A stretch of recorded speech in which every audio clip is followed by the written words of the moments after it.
Nate Diaz came out and said he wants a Dustin or Oliveira fight in an interview with Ariel. I heard he also said he'd never been finished. Very interesting. I was waiting for that one. No, I was waiting for that one.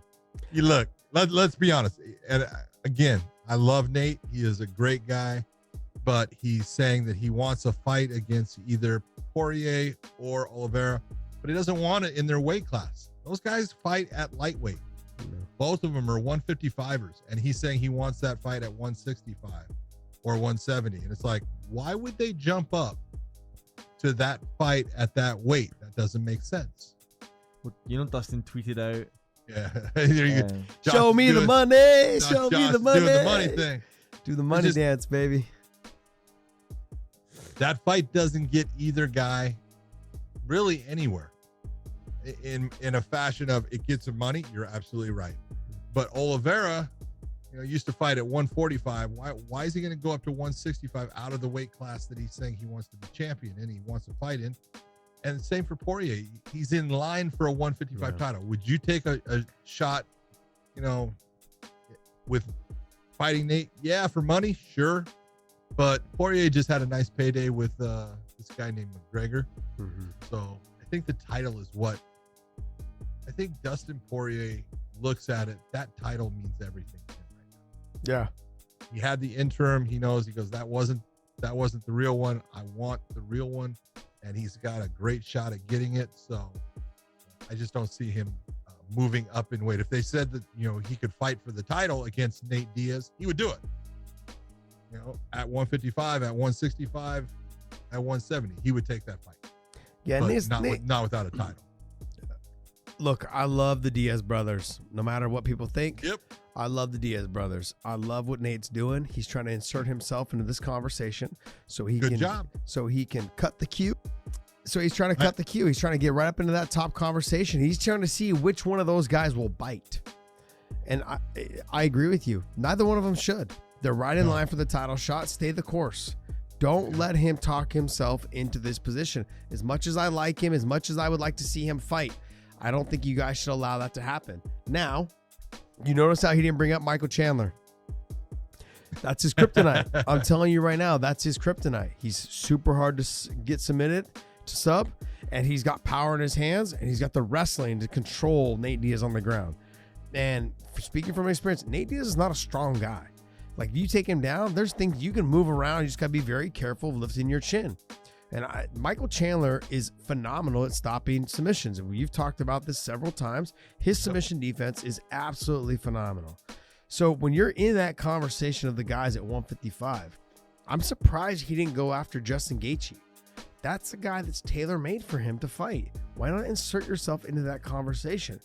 Like that, you saying, hey, Justin, let's go. Why go for the two guys that are really in the conversation for the title? Both of them are going to stay the course or should stay the course. I'm glad that neither one of them really fired back and said, hey, I want that fight. I mean, Dustin said, that's fine. I can fight you at 170. I mean, but the problem is if you do lose him at 170, you kind of lost your spot for the lightweight title. Gone. It's gone. So don't do that. Stay your course, buddy. You've done so much, and I think you know that. I think you're just firing back a little bit to spark the interest that that's a fight maybe later on down the line, which is smart. But as of right now, it's you, Oliveira, and Chandler in that conversation. Justin Gaethje is slightly out of it because he just lost to Khabib, and he lost rather quickly.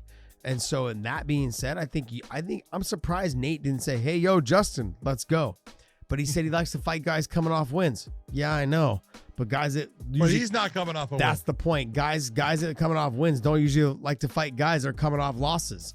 So no matter how much you move the needle, unless you're Conor McGregor, or Khabib, who hasn't never lost, but they're not trying to fight guys that are coming off losses. So I like what he's doing because I look, this is how he gets people to tune in. This is how he gets your attention. He cuts the queue and talks right to the people at the top, and they fire back because they want that money.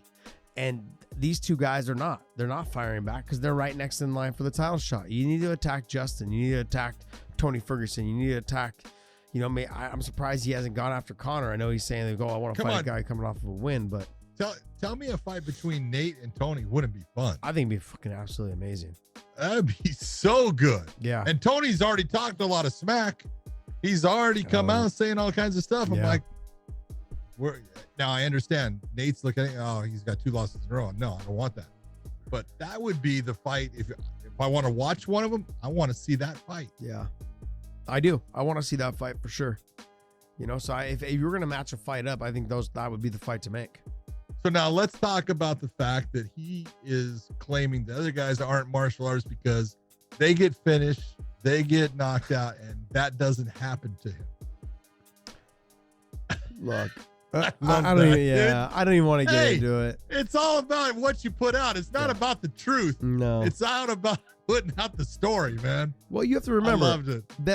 You have to remember MMA fans, the hardcores, they know the reality of it, but the ones the casuals at home that are reading the ESPN, ticker on the bottom of the ticker, they have no idea. The ESPN, baseball and basketball noobs at home are going, "Oh wow, Nate Diaz never lost a round." That's brilliant on Nate Diaz's part for doing that. I mean, I'm not gonna throw shade. I mean, whatever. Hold on. It is what it is. I want to say I'm not good at knowing what throwing shade is, but you telling the truth is not throwing shade. Yeah, I know. Just being honest. But it's true. But the thing is that look, I do like to talk about it. I do bring it up every chance I get. So I enjoy it. But the thing is, in this situation, I understand what he's doing. And I think it's brilliant on his part. I think it's absolutely amazing that he's doing this. And I like I said, the fans at home, the casual fans at home that are watching ESPN, they have no idea. And they're going to slurp it up and they're going to love it. And that's going to get him paid even more. And like I've said always, I will support whatever gets the fighters paid more. And whoever he fights is going to get paid more because of the shit that he said. So go on, boy, do your thing. I love it. I appreciate it. I'm a little envious, man. I'm upset I never did the shit you did when it came to that type of stuff. I just couldn't do it. It wasn't me. Some guys talk shit. Some people do what he does and they're brilliant at it. It wasn't me.